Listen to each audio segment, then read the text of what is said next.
Hey everyone, welcome to this weekly Sidereal Astrology forecast for the week of October 2nd through the 8th of 2023. Alright, so this week we have essentially the implementation of the full moon that we had last Friday. We had that full moon in Sidereal Pisces, and so it was late last week a good time to bring in more receptivity, more peace, more going with the flow in our life.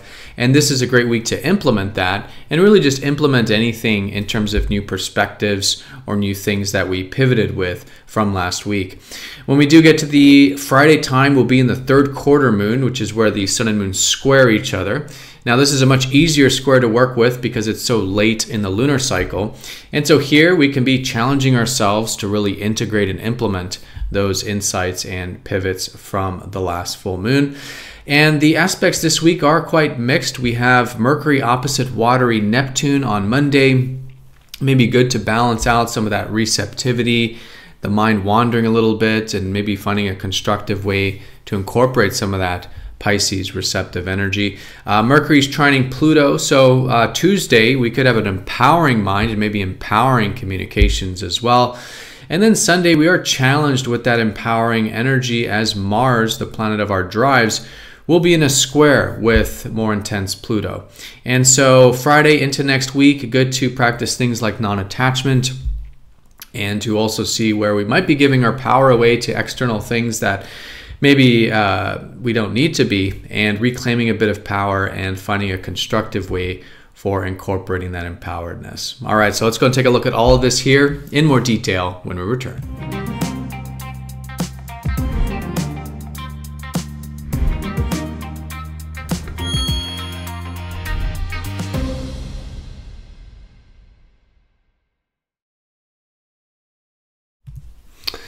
Alrighty, so here is the sky for this week. We're going to look at this for each day of the week, starting first with Monday, October 2nd.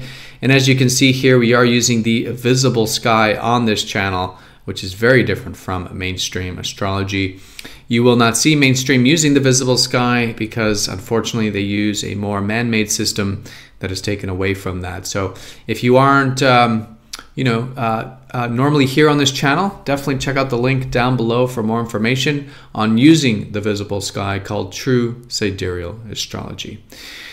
All right, so let's go ahead and do a little bit of a recap. Things are quite straightforward now that we've had Mercury go into pragmatic Virgo, where we've already had the sun since the previous week and Mars for quite some time now. So there is a lot of this energy around improvement and refinement and doing that work in life, whether it's work on ourselves or external environments, whatever it might be, and just viewing life in a sense of what can be improved and refined upon. So we've got the drive and motivation to do that with Mars. We've got the focus and energy to be gained by doing that with the sun. And we also have our mind now in this more analytical and improvement area with Mercury here exalted in Virgo also. Now Venus is still finishing up her very long transit of Leo because of her retrograde earlier just recently this year. And Venus here is about enjoying and valuing a little bit more of that self-expression. And so I think it's a great time to be enjoying things like fun, playfulness, creative energy, self-expression in general, whether it's personal or interpersonal. Both are great with Venus here. So definitely a mix between the fire and earth here, but definitely leaning more towards the earth and that more pragmatic Virgo energy. And of course, since we just had that full moon in Pisces, it's a great reminder to balance out some of that, again, receptivity.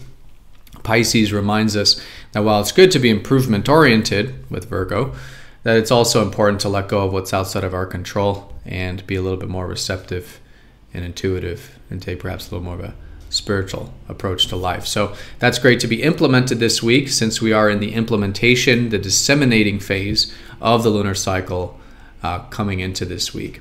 All right, so starting with Monday here, we are certainly influenced under that Pisces kind of influence because the planet Neptune, who rules Pisces, is going to be opposite Mercury. And so it's another balancing moment to bring in some of that, again, improvement and fixing. Mercury's very mental. It's the cerebral it's about using our practical minds. And then, of course, Neptune is more of our soul and more of our intuition. So there is this perhaps push and pull on Monday where it's important to find that balance, again, between things like work and rest and doing and being and using our minds, but also at the same time connecting with our soul or our deeper emotions and our intuition. So anything that is balanced like this is fantastic. The natural tendency might be to wander a bit, as oppositions tend to teeter the scales. It could be wandering, it could be wanting to escape, or just the mind kind of in the ethers, or the other way around. As the pendulum swings the other way, we might get very practical and tangible and in the world. And so anything that is again a more balanced approach to both the earthy and spiritual realms, I think, is great with this. And this is going to be the moon starting to enter into Taurus, where the moon will be all the way through Wednesday. And so this early part of the week, I think it's great to connect with the more resourceful side of life. And this is our own inner resources, like our self-value, self-worth, self-reliance, and also external resources as well, nature, the sensual experiences of life, right? And again, being grateful, I think, for the abundances of life is always a great way of working with the moon exalted in Taurus. The moon does like to be here, so it does make it an easier energy to work with usually. But again, grounding is really the name of the game here, I think, the early part of the week. So once we do get to Tuesday, that Mercury will then be in a supportive trine to deep Pluto. And so Tuesday is a great day for uncovering deep stuff, both with our minds and also with communication as well. So normally Pluto's challenging to work with, which we'll talk about here later in the week when he squares Mars. But when in a trine like this, it's definitely easier to do so. So anything that we've normally maybe been afraid to do, or we had to really will ourselves to do, involving the cerebral or communicative spheres, can be quite supportive to do on Tuesday. And all in all, just a really good time to dive deep, whether it's through research, uncovering deep stuff, psychology, or again, those more deeper communications is very supportive here, and I think a great way of working with this Tuesday time period. All right, so the moon's still in Taurus here, and this is again implementation of the full moon energy.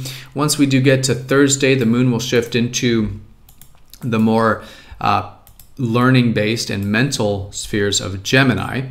So both Thursday and Friday, really good for being inquisitive. And this is inquisitive with ourselves through maybe picking up that book, doing some reading, some writing even perhaps, but also socially as well, as Gemini the twins is all about connecting and sharing with others. And so it could be a great time for correspondence, for forms of communication, but really having that both inquisitiveness, interestedness, and also willingness to share, this exchange. And so things even non-mental, like business, trade, paperwork, correspondence, the sort of synergies of life, whether it's internal synergy through learning or external synergy through that sort of back and forth with others. Always a great way of working with the Gemini time period for this. So again, this will be Thursday and Friday, all things mental, all things communicative and exchanging, really good to be developing there.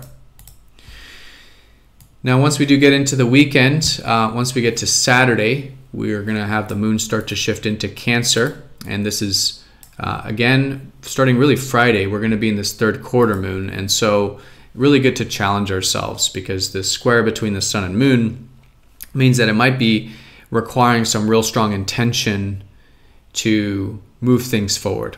And that can be very constructive, of course. So again, taking any insights from last week, any shifts, perspectives, or things you've pivoted with, really good to challenge yourself with, Friday, Saturday, Sunday, as we're in that integration point of the lunar cycle about implementing this stuff. And again, some of the areas to challenge ourselves with on Friday will be through getting still into that inquisitive nature, but also here on really the whole weekend, Saturday and Sunday, is on the more emotional nature. Okay, so Cancer is all about connecting more to our feelings and what's important to us emotionally in life, and creating that safe and secure environment, for ourselves and others to do so. So it's a great time for things like caring, nurturing, protecting, right? And yeah, and connecting to the more personal elements of life there. So that's going to be a great way of working with the weekend. Plus, we do have this square with Mars and Pluto, so it's good to challenge ourselves with this as well. And this is going to be going a little bit into next week, apexing late Sunday for most of us. But as we go through the weekend, I think it's really good to really practice non-attachment with this transit, because we have Mars, the planet of our drives, our needs, our desires, in a clash with Pluto, which really is, you could say, the ego killer. Pluto is really the sort of planet or the symbol of the gatekeeper of the afterlife, right? Such as with Hades, for example, which is Pluto in the Greek mythology. So the guardian of the afterlife says, hey, look, you can't bring any of this stuff with you to the next phase of transformation. And so Pluto calls us to relinquish and let go of all the things that we're holding on to really tightly. And with Mars, again, it's a challenge with the things we want, the things we're desiring, and even just simply our own sense of self and independence. And so it's really good to be non-attached to those things, right? Non-attached to what we want, non-attached to our sense of self, our ego, our drives, our needs, our goals. Now, that's not the same thing to say these things aren't important. Pluto is actually the contrary. Pluto says, actually, if you're attached, it means you're probably operating from a more primal, fear-based level of existence, which is normal. Of course, we all do it as humans. These, attachments to the physical world and to these things and needs and survival, really. But Pluto says this is you giving your power away, because your true power cannot be taken away. Your real assertiveness, your real drive, your real sense of self and independence is always with you and cannot be taken away unless you give it away to those attachments or to the externals. And so by being non-attached, it also means to reclaim our power, our true power, the inner power that can't be taken away. And, we'll all experience this, of course, in different ways throughout our life. But this is usually how it feels, as we integrate this, and especially after the exact contact, so into next week, feeling that empowerment. And so a great weekend for, facing fears, but at the same time, practicing non-attachment and doing the things that are deeply important to us, at the core level, and being aware of that maybe on the surface level, there are these attachments, fears, things we're holding on to tightly for, reasons of survival and the more instinctual self. But that might be us giving our power away. So reclaiming that power is a great way of working with this weekend.